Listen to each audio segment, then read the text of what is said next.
Hello and welcome back to A Better World. This is your host, Mitchell J. Rabin, and we're very glad you're joining us again today. Today we're going to have another very interesting show. We have invited back Gilbert Renaud from Vancouver. Gilbert has a background as a naturopath, actually originally as a dancer, then a naturopath, massage therapist.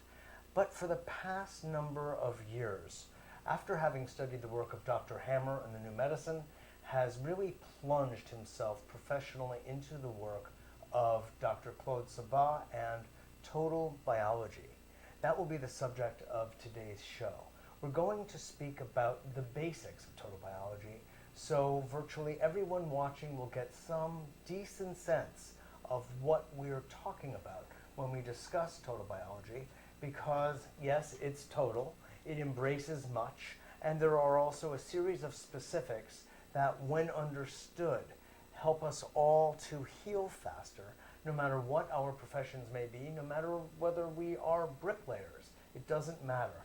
There's a body of information here that has helped people, countless people, across the world heal in a very profound, in a sense, common sense way. That is why we have invited Gilbert back to discuss with us this most interesting approach to health and healing. Gilbert, bonjour. Bonjour, Mitchell. How are you? I'm fine, thanks. I'm Yeah. fine. Glad to have you. Yeah, thank you for having me, and hello, everybody. Yes, absolutely. Well, we'd like to have you talk about this and come to New York to discuss this matter because there's a lot of pain and suffering out in the world, and whatever ways we can access to help people relieve that suffering, relieve their pain, relieve illnesses that modern medicine seems to have little handle on oftentimes, is always welcome here at A Better World. So, Thank you. yeah, in that light, I know that your own history in working with clients has been really formidable, and there's been so much healing that has taken place over the past 6 or 7 or so years, and you've been teaching that in New York in a certain format with us, and people are deeply grateful for it. What do you feel our audience should know about total biology, sort of taking it from the top in explaining some of the basics? Okay. First, we can say total biology is a concept, a modality that helps us to see a person in its totality as a whole. And when we want to help a person to heal from a disease or from certain patterns, we need to see that whole. So what is that whole? Total biology teaches us that. Okay? And Dr. Claude Sabat from Marseille in France is the first one that has been able to put all that together. And it took a certain 30 years of deep work in order to put that together. Some parts, some components of total biology come from ancient knowledge that has been reintegrated today in the concept of total biology. And Dr. Sabat is always a researcher that tries to integrate the good material of some other researchers. So And the latest findings as well, found in science and biology, etc. exactly. Dr. Sabat keeps adding constantly something that can improve the system. So when we study with Dr. Claude Sabat, we always have to improve ourselves, and he always challenges the students and the practitioners to not sleeping on it, okay? Because people are alive, and we need to find always the best way to help a person. So I've heard Dr. Sabat demands much of his students as he demands of himself. This is fantastic. Voila. Yeah. So, what are the basic points of total biology that one would first want to understand? okay.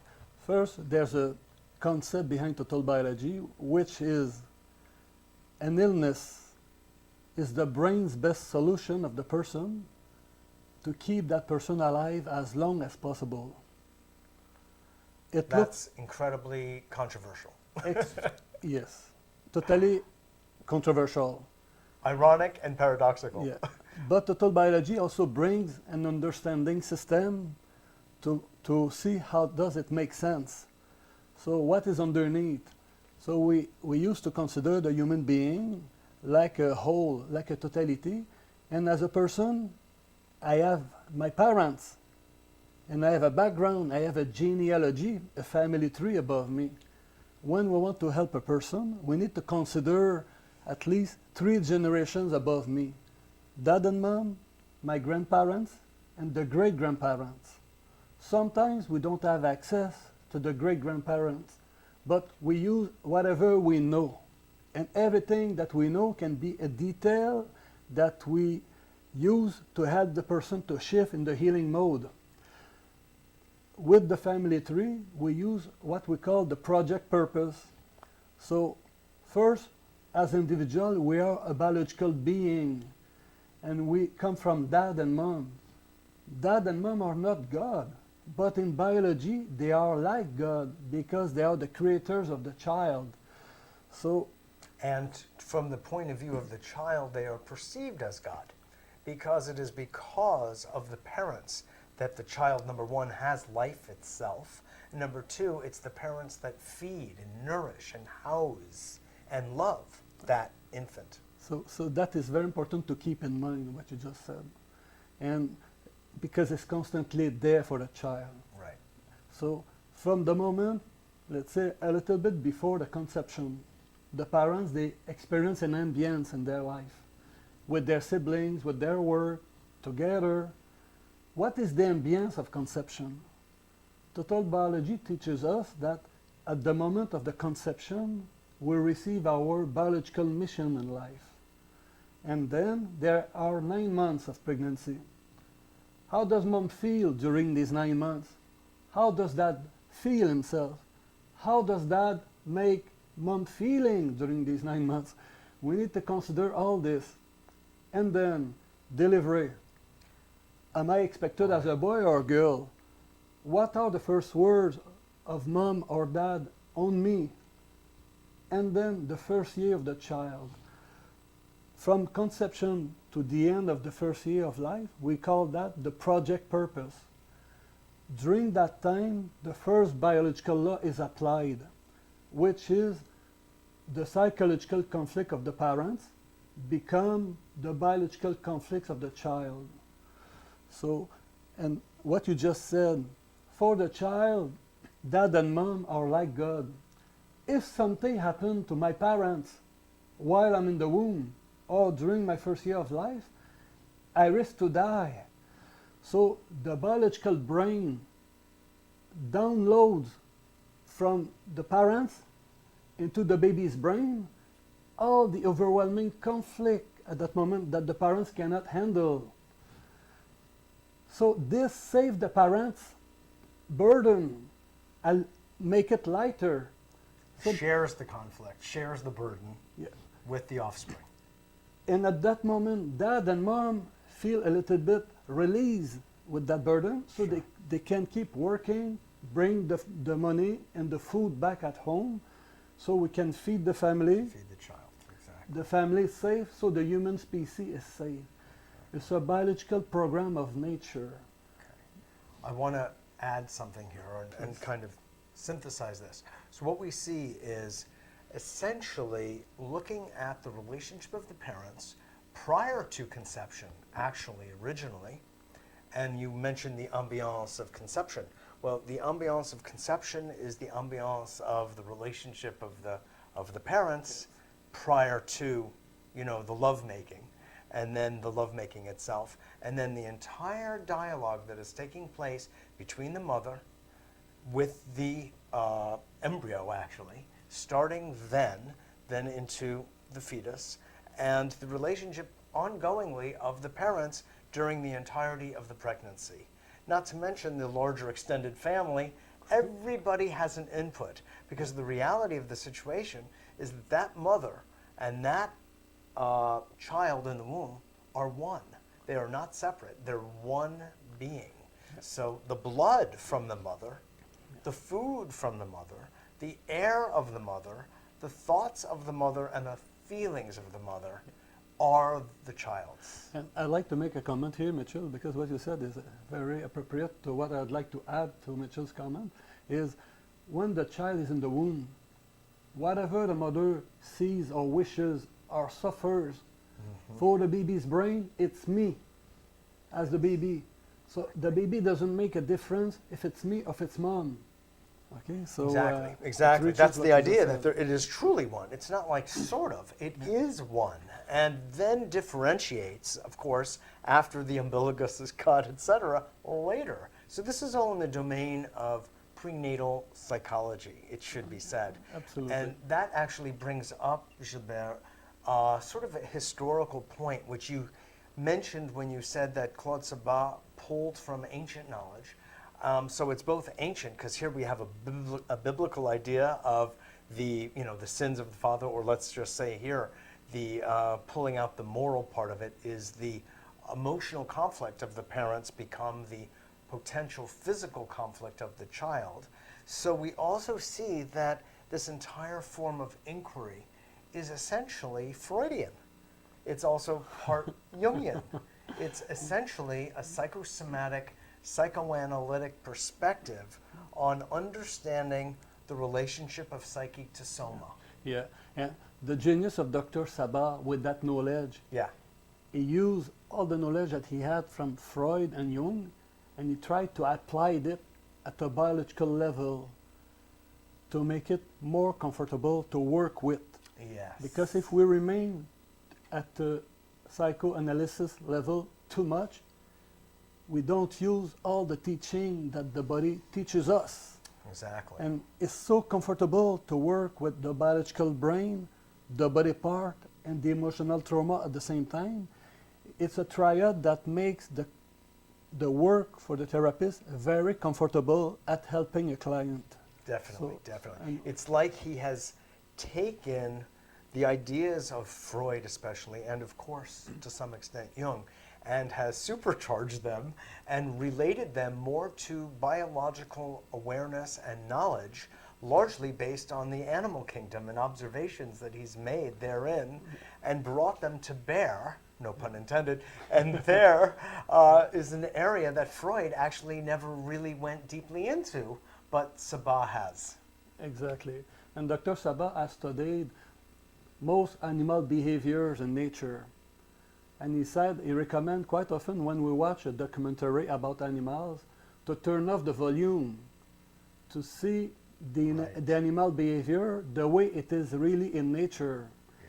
And when we watch that, our biological brain records everything that makes sense for the biological brain and the biological human behavior.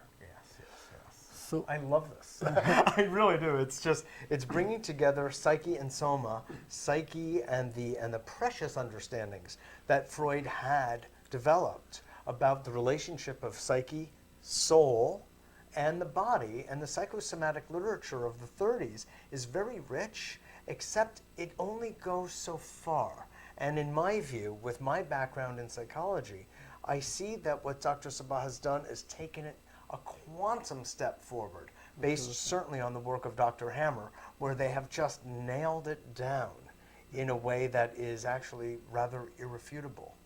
Yeah. Would you say? I totally agree with that, Mitchell. Yeah. And I'd like to complete the little explanation earlier regarding the project purpose. Please, that's so important. Because at the end of the first year of life, the biological brain of the child says, whatever happened until now that I've recorded, I'm still alive. So it works. So that means let's repeat that by cycle all my life. So the biological brain will have a tendency to repeat by cycles what happened during the project purpose. The first 9 months of life. And the purpose is, if I repeat that, I will be still alive, and my parents will be still alive, months after months in my life. Okay? Exactly. And we have to add at this moment that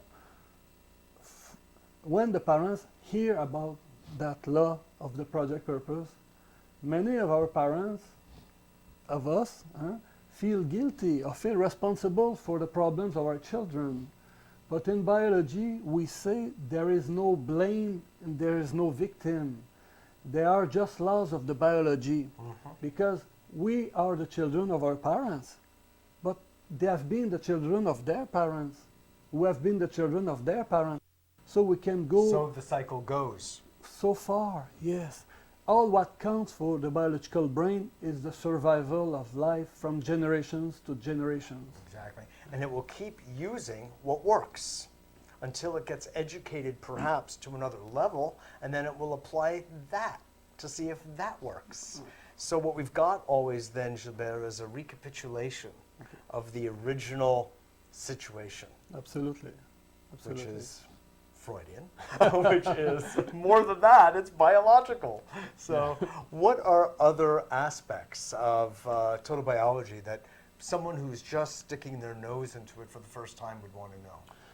I'd like to complete the triad in biology that I use to help the clients. Sure. As we said, we use the family tree. After that, we use the project purpose. And after that, we use the lifetime line. If a person came today at 50 years old, we say, okay, write the major dramatic events of your life from now until birth. And we use that lifetime line, the project purpose, and the family tree. And we have in these three components mostly everything to help a person to heal. It could be quite a book that outlining all that. Yes, it's a tremendous work. And the therapist, the practitioner in total biology, helps the person with these tools, okay, and many other small tools in between. So this is what we're referring to as the cycle of autonomy. When a person becomes free of their parents' shelter, food, and money, and has stood out on their own, stepped out, and then the brain that works in cycles, by definition, then starts a new cycle. It sets the clock back to zero. Exactly. From the moment the person becomes independent from dad and mom, from food, money, and shelter, the biological brain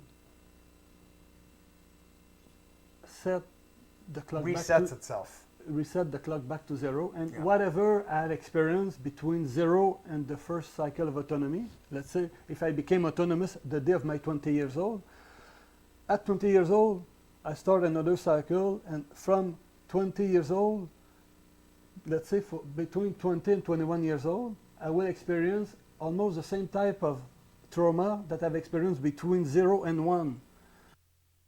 I experience something at 25, it corresponds on the second cycle to something on the first cycle at 5 years old. Okay? So the goal of the cycle of autonomy is to help the client who has an important illness at 50 years old to understand that I had some trauma maybe at 25 years old, 12 years old and a half, 6 years old and a quarter. Exactly. Okay? And we realize that after a while that we are like on a track. And it's not by accident that I experienced today an illness or a pattern or a problem in my life. It comes from somewhere in my life. And the job is to identify it. And as we identify it, we allow the person to verbalize the emotional trauma and all the negative emotions that I went through.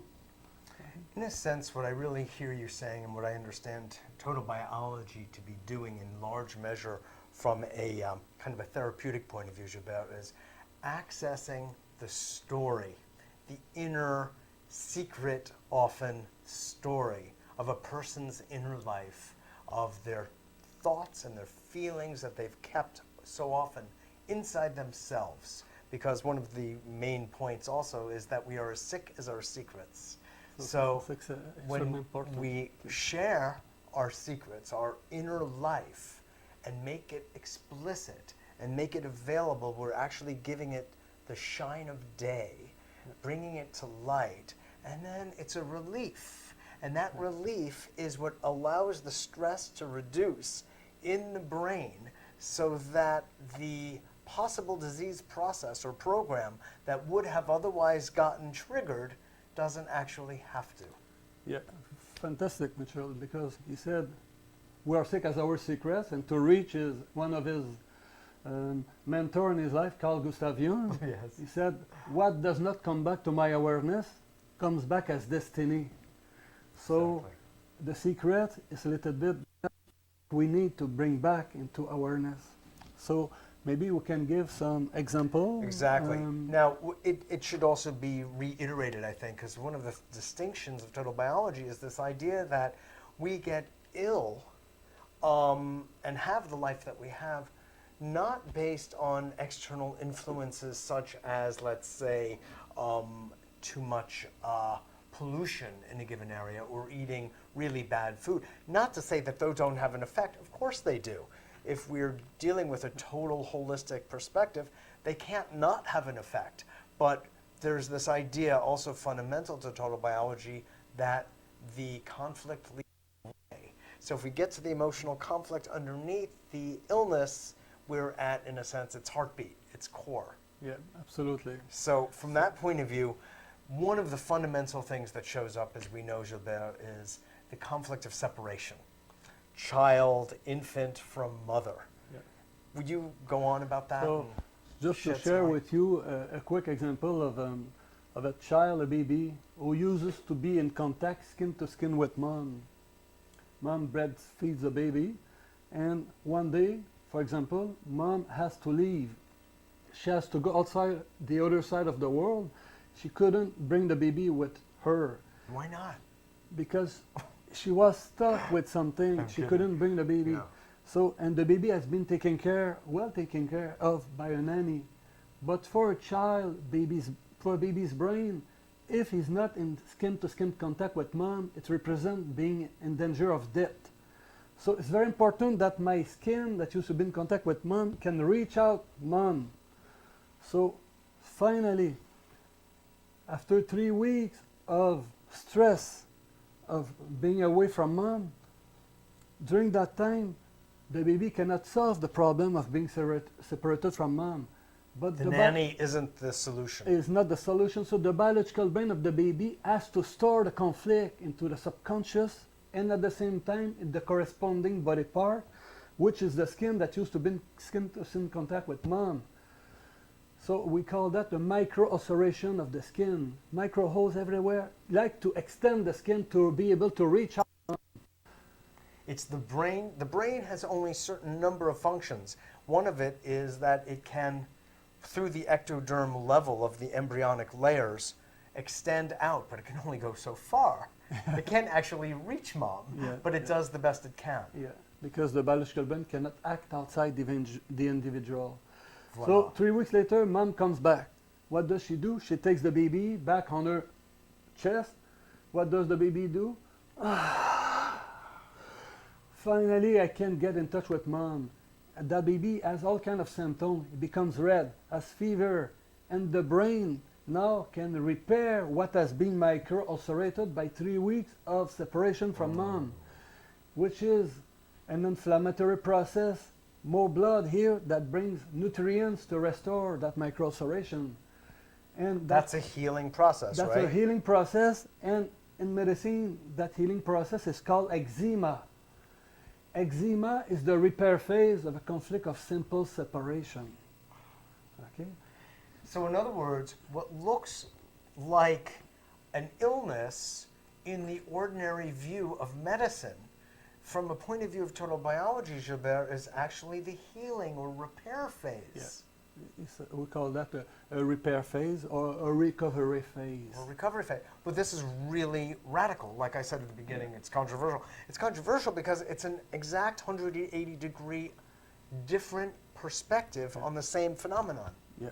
So now we have people who we know eczema is a repair phase, but they can't get rid of the eczema. Why? Yeah, right. Because they remain at a percentage of conflict. They didn't solve completely the conflict, or they didn't bring enough awareness. Because today I've been separated from somebody dearly loved at 50 years old. But 25 years ago, I have experienced another separation that I have never grieved. And it's still in the back of my mind. So you This never is why. completed the grieving and the issue then. Absolutely. So it comes Okay. back. So taking that little baby if that baby does not complete its complete stress release at the seeing of the mother again, but harbors something like, oh my God, is she going to leave again? Then that could be continued into life. It's quite possible. But that's the setup for... That's the setup. But if, for example, mom takes the baby back and says, my darling, mom is there and she will never leave you again. And don't worry, my darling, mom can handle that. At that moment, the baby is very well secured. At that moment, we have upgraded the chance to not to create another pattern for the future, because we have the child to grieve it right here, right now. Perfect. So what will also happen is through that communication, brain to brain, so to speak, and heart to heart, if you will, of the mother to the infant gets the message that it really is secure, that mommy is not going to leave again. The eczema will come and be expressed as a function of stress prior, but it will disappear. The eczema will disappear quickly. Very quickly. And let's just hold all variables constant, will not reappear. Should not reappear. Should not reappear. If the eczema reappear, it is because the child goes through another repair phase of simple separation. Got it. Because we're human beings and we can experience separation from time to time in our life. But we do and will, actually. But it won't be from that original episode. Will have been, in a sense, cleared. Probably. I mean, but that's the idea. This is the idea, okay? But we always need to come back to it later just to secure that is over. Okay? Well, I hate to say that this is over now, because this has been fabulous. This has been a real interesting lesson, and I so appreciate you. I thank you, Mitchell, for having me, and you're a great interviewer. You know your material so well. Well, my teacher, so merci. You're very welcome. Thanks so much for joining us. I hope you enjoyed that as much as I did. And this is Mitchell J. Rabin for A Better World. And I look forward to seeing you all next week.